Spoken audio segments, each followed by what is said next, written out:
juego salías al recreo y salías a un rinconín que había allí cayendo a la Cetaria, lo que hoy es el Baruría. Sí.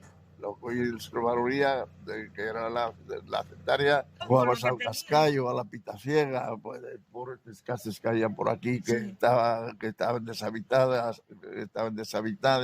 y jugabas a la pitaciegas, al escondite. Uy, el escondite. Jugabas Anda que no se echaban ratos a un jugando al montón escondite. de cosas por ahí. O sea que jugabais ahí abajo en lo que luego fue la Sí, Cetaria. lo que era del cascayo.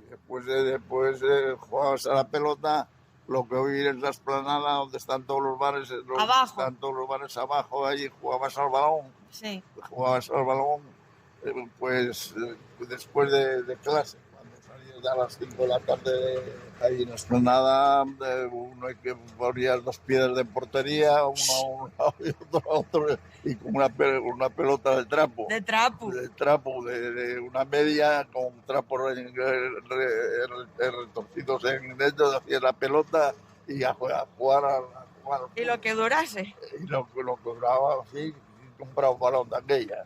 Que va.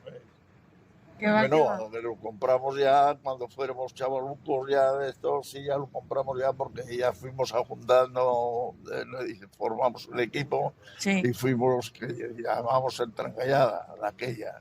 Mira. Trancallada.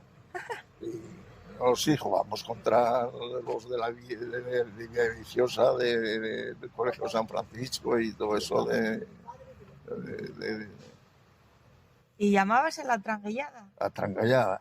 El Trancallada fue el primer equipo que formamos aquí. Qué bueno. Y fuimos juntando y entre todos, pues cada cual pagó su vestimenta. Hombre, claro, ¿no? Sí. La camiseta y el pantalón y las medias. Y ya. Pero las botas no llegamos a tanto. Eso era más complicado ya. Las botas no llegamos a tanto. Sí. Alpargatas de esparto